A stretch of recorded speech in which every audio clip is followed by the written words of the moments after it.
Yang saya hormati Menteri Pendidikan, Kebudayaan, Riset dan Teknologi Republik Indonesia periode 2019-2024, Bapak Nadiem Anwar Makarim, Menteri Pendidikan Dasar dan Menengah Republik Indonesia, Profesor Dr. Abdul Mukti, Menteri Pendidikan Tinggi, Sains dan Teknologi, Profesor Dr. Satrio Brojonegoro, para pejabat di lingkungan Kementerian Pendidikan, Riset dan Teknologi yang sekarang sudah dibagi 3, serta para hadirin sekalian, bapak-bapak, ibu-ibu yang saya hormati.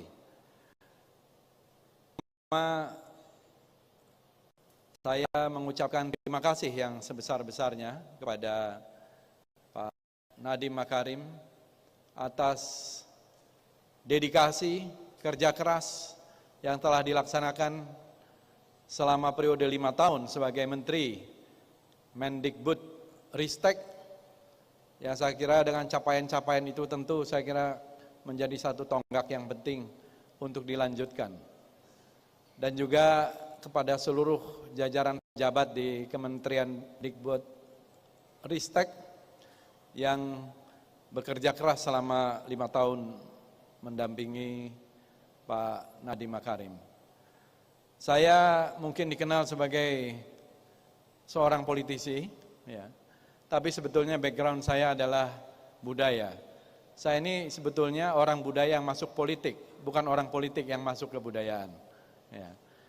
Jadi saya punya passion sebenarnya lebih banyak di budaya ketimbang di politik. Walaupun saya dulu punya cita-cita jadi ilmuwan. Dulu di zaman SMA masih ada A1, A2, A3 gitu ya. Nah saya itu backgroundnya tuh A1, Prof. Satrio. Dan saya juga waktu SMA menjadi ketua kelompok ilmiah remaja. Tetapi ketika saya di sekolah di SMA, saya datang ke ruangan ini, di gedung ini juga, mengikuti Pekan Apresiasi Sastra waktu itu. Menterinya adalah Pak Fuad Hasan, tahun 1988.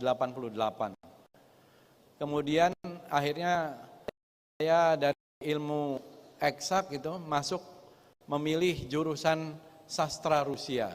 Jadi jurusan saya itu adalah jurusan sastra Rusia. Dan saya hadir lagi di sini, di gedung ini, bahkan di sudut ini nih, pernah berkali-kali foto. Kebetulan saya menjadi mahasiswa terbaik pertama Universitas Indonesia. Ya.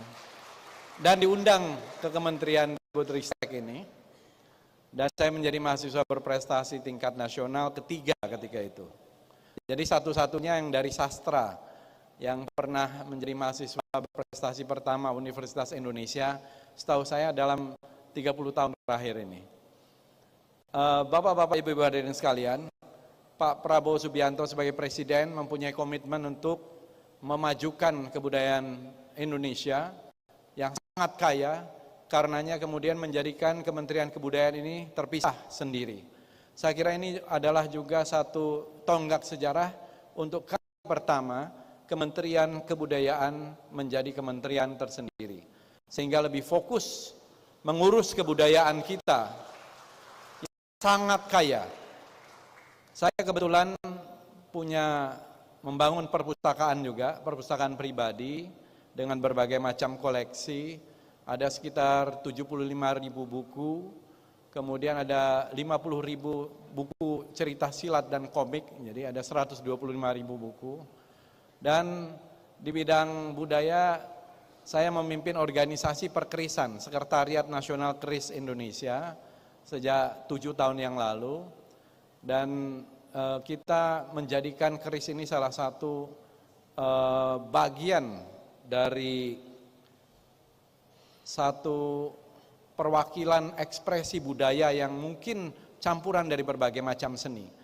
Begitu juga saya mengoleksi wayang, ada sekitar 8.000 wayang saya itu, dan saya memegang rekor juga sebagai kolektor wayang terbesar di Indonesia gitu ya. Jadi saya memang punya passion di situ. Mudah-mudahan minggu depan saya bisa luncurkan, kalau boleh di gedung ini, buku saya tentang pesona wayang Indonesia. Kemudian juga berbagai macam artefak dan fosil-fosil dan sebagainya itu ya sejak dari dulu. Saya kira hanya untuk menunjukkan bahwa Indonesia ini mempunyai kekayaan budaya yang sangat besar dan sangat panjang. Bahkan peradaban kita ini boleh dibilang peradaban tertua di dunia. Kalau kita lihat dari temuan-temuan artefak yang ada, Meganthropus paleojavanicus itu dari 2 juta tahun yang lalu, Pithecanthropus erectus kita dari 1,3-1,8 juta yang ditemukan, bahkan Homo sapiens fosil-fosilnya itu 100.000 sampai 300.000 tahun, menunjukkan bahwa kita ini adalah peradaban tertua di dunia. Saya kira ini yang mungkin perlu kita juga lakukan lebih banyak penelitian. Mungkin belum tentu di Afrika yang tertua itu. Saya kira saya sudah lihat Lucy, fosil Lucy yang umurnya katanya 3,1 juta tahun, tapi itu masih sangat kecil. Ya, saya kira bukan manusia, tetapi yang ditemukan manusia-manusia purba di Indonesia itu satu hal yang luar biasa. Belum lagi peradaban yang sudah dalam bentuk lukisan, seperti di Goa Leang-Leang itu. Saya ke sana bertahun-tahun yang lalu itu, saya melihat bahwa di Goa Leang-Leang itu umurnya sekarang ini para ilmuwan sudah mengatakan itu 40.000 tahun. Bahkan temuan yang terakhir sudah menjadi 52.000 tahun. Mungkin nanti ada lebih tua lagi. Lebih tua dari apa yang ditemukan di Spanyol dan di Prancis yang usianya kira-kira 30.000 tahun. Dan bapak-bapak, ibu-ibu hadirin sekalian, saya kira kita harus menjadikan budaya ini adalah treasure, kekayaan nasional kita. Jadi kekayaan nasional kita ini bukan hanya nikel, bukan hanya batu bara, bukan hanya minyak dan gas, tapi budaya kita sebenarnya kekayaan yang luar biasa. Dan inilah yang saya kira akan kita lakukan. Dan mudah-mudahan Indonesia bisa menjadi ibu kota budaya dunia, ya, bisa menjadi the capital of world culture. Dan mudah-mudahan bisa dilakukan juga secara reguler di sini. Mungkin kalau di Davos itu ada World Economic Forum, di Indonesia bisa ada World Cultural Forum. Terima kasih. Wassalamualaikum warahmatullahi wabarakatuh. Terima kasih Bapak Fadlizon.